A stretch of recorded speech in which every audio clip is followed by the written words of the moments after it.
자, 100세 시대의 필수품으로 제대로 걷기를 꼽아주셨습니다. 유승돈 선생님 박수로 모시겠습니다. 네, 강동 경희대병원 재활의학과의 유승돈 교수께서 걷기에 대한 강연해 주시겠습니다. 네, 안녕하세요. 강동 경희대병원의 유승돈입니다. 아까 우리 두 분 교수님의 강연을 듣고 나니까 찔려서 우리가 움찔움찔거렸는데 뭐 단팥빵을 이기는 이제 러닝머신은 없다고 말씀하셨는데 단팥빵을 드시면서 러닝머신을 하시면 됩니다. 네. 제가 사실 좀 찔리는 얘기긴 하지만 이제 180이 조금 안 되는 키에 이제 80kg의 이제 정상 체중인데 제가 튼실한 장단지를 보여드렸잖아요. 근데 그만큼 제가 운동을 많이 좋아하고 그런 운동 중에는 주로 이제 테니스 또 검도 그다음에 골프 이런 것들을 많이 하는데 이런 운동의 공통점이 뭘까요? 상당히 발입니다.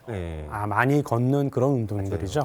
그래서 아침에 제가 자고 일어나면 이제 발을 디딜 때 발 중앙이 아프다든가 뒤꿈치가 땡긴다든가 하는 그런 통증들이 있는데 이게 바로 족저근막염이나 아킬레스 건염, 가벼운 정도이지만 이런 거죠. 그래서 재활학과 의사이지만 많은 분들이 오래 앉아서 생활하시다가 또 이제 이런 강연을 듣고 이제 오늘부터 살도 빼고 건강하게 운동을 해야겠다 이렇게 생각하시는 분들이 많잖아요. 그리고 또 요즘에 이제 등산이나 조깅, 골프처럼 오래 걷는 운동을 많이 할 때 생기는 것들이 바로 발 통증이죠. 그러면 이럴 때 달라지는 것이 있는데 그게 뭘까요? 바로 걸음걸이입니다.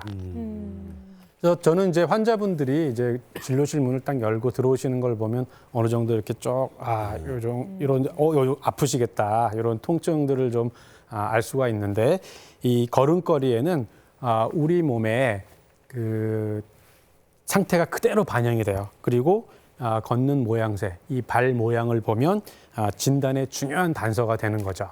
그래서 우리의 건강에 적신호를 알리는 이 잘못된 걸음걸이는 여러 가지가 있는데요. 특히 이제 터벅터벅 걷거나 발을 끌고 걷거나 그다음에 이제 저희가 좀 많이 보는 환자분들은 이제 편바비가 생겨서 강직성으로 이제 걷는 형태들이 많이 있는데 이런 걸음걸이에는 발의 모양새에 따라서 여러 가지로 또 우리가 알 수가 있어요. 그래서 제가 지금부터는 몇 가지 잘못된 걸음걸이들을 좀 보여드릴게요. 우선 팔자걸음인데요. 팔자걸음은 이제 우리가 걸을 때 진행 방향과 이제 발 뒤꿈치에서 두 번째 이제 발가락 사이에 이제 선을 연결한 선이 있는데 그게 이제 중심선이라고 한다면 그 선에서 보통은 한 13도 정도 이렇게 바깥쪽으로 되어 있거든요. 그게 20도 이상 이제 벌어져서 걷는 분들, 이렇게 걷는 분들 있죠. 20도 이렇게, 이상 벌어져. 네, 이렇게 걷는 것들을 우리가 이제 팔자걸음이라고 많이 얘기들을 하시는데 이 팔자걸음의 이제 문제점은 뭘까요? 바깥쪽으로 걷게 되면 이 안쪽에 과도한 체중이 부하가 생기게 되겠죠. 부하가 생기면 아치가 이제 낮아지면서 진행이 잘 안 돼요. 그러면 이 발에 족저근막염이라든가 특히 이제 당뇨 같으신 분들이 있는 분들은 특정 부위에 압박이 많이 가서 궤양 같은 것도 생길 수가 있습니다. 이제 그리고 또 안쪽으로 오래 걸으게 되시면 이 어르신 같은 분들은 무릎 안쪽에 부하가 많이 생기면서 무릎 안쪽에 연골이 닳으면서 생기는 퇴행성 관절이 생기시거나 있으신 분들은 좀 더 악화되는 그런 경향이 있습니다. 이제 두 번째 걸음은 이제 안짱걸음인데 안짱걸음은 이와 반대입니다. 원래 11자에서 약간 안쪽으로 발이 틀어져서 걷는 걸음걸이고요. 이런 걸음걸이는 옆에서 잘 보시면 안쪽으로 틀어지기 때문에 이렇게 엉덩이가 나오게 되고 배가 이렇게 나오게 됩니다. 그러니까 실제로 비만이 아니더라도 체형에 의해서 이런 잘못된 자세가 생기게 되고 발을 보게 되면 이렇게 안쪽으로 걸으시게 되면 바깥쪽에 저항이 많이 생기면서 부하가 많이 걸리게 되고요. 보통 염자라든가 이런 것들이 잘 생길 수가 있습니다.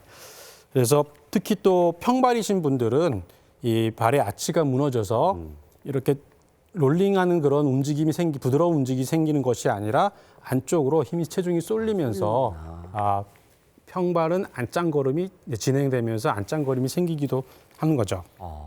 그래서 이런 이제 잘못된 그 걸음걸이들은 어떤 문제가 있을까요? 조금만 걸어도 힘들고 피곤하고 불편하고 특히 에너지 효율이 떨어지게 됩니다. 그래서 특히 양쪽 발에 이제 대칭적인 정렬이 있는데 그 정렬이 한쪽이 덜 돌아가고 덜 무너진다라고 한다 그러면 정렬이 깨지게 되겠죠. 예. 그런 정렬은 무릎이나 대퇴골, 골반을 거쳐서 틀어지게 되고 엉덩이가 나오거나 심한 경우에는 척추 측만증 같은 것들이 생기기도 그래요? 합니다.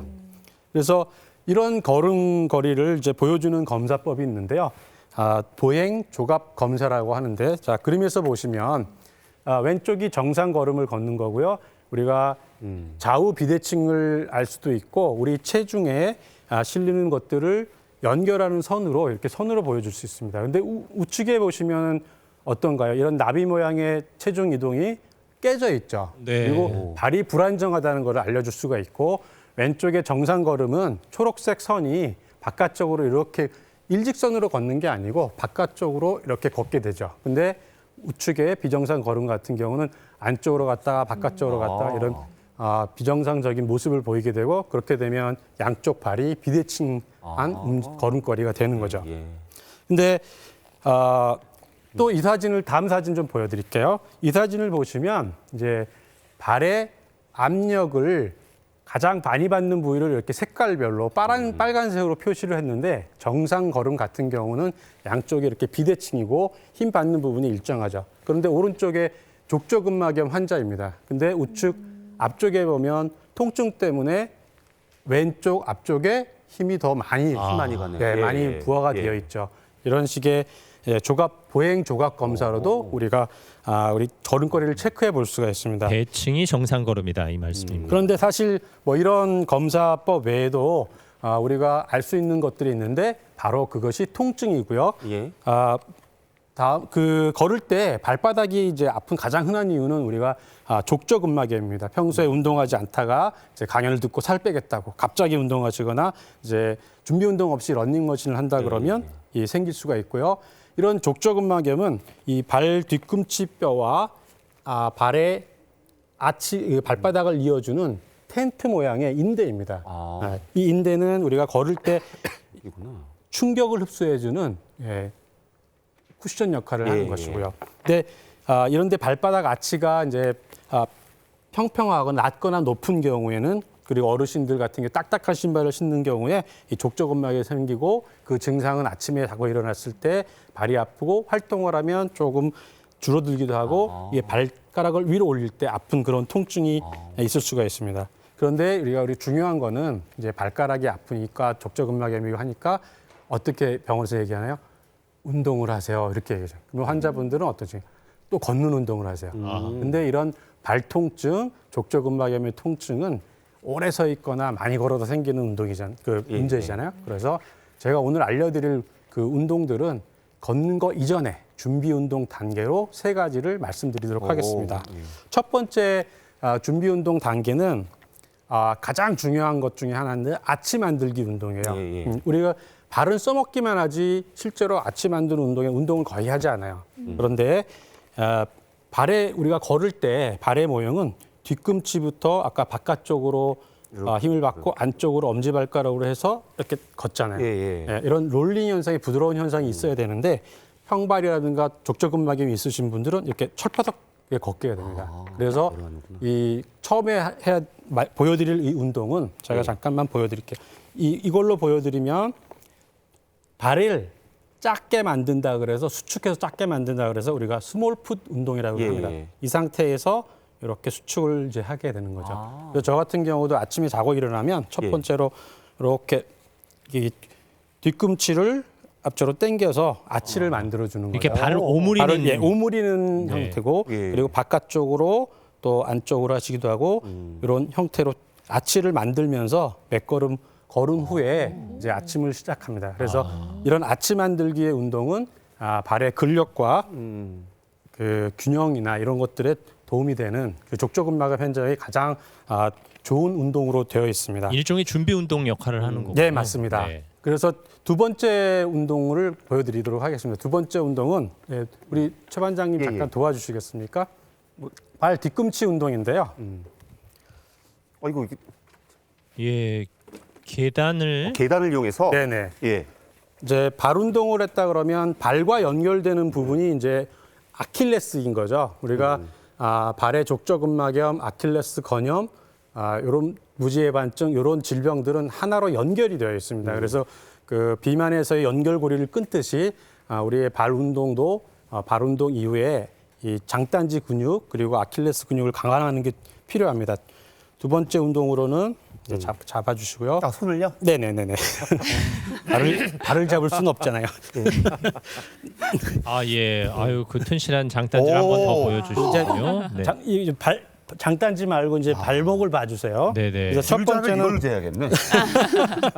네, 발 뒤꿈 안전하게 손을 잡으시고요. 뒤꿈치를 충분히 들으신 후에 예. 한 6초 정도 하나, 둘, 셋, 넷, 다섯, 여섯 하고 땅에 닿아서 쉬지 마시고요. 다시 6초 동안 올리신 후에 하나, 둘, 셋, 넷, 다섯, 여섯 하신 후에 착지하자마자 다시 올리시고 또 착지하자마자 다시 올리시고 이렇게 반복을 10회에서 15회 정도 해주시면 좋습니다. 이렇게 하실 때 저희가 이제 코어 운동이나 엉덩이를 같이 수축을 시켜주시면 아까 말씀해주신 이제 비만이나 내장 지방도 줄일 수 있고 그 근육들을 강화시켜줄 수 있는 장점이 있습니다. 네. 그다음에 이제 세 번째 마지막 운동은 이 운동에서 조금 더 고단위 운동이고 계단 운동 우리가 많이 하시잖아요. 근데 계단에서 하실 때 이제 저항성 운동으로 발 뒤꿈치를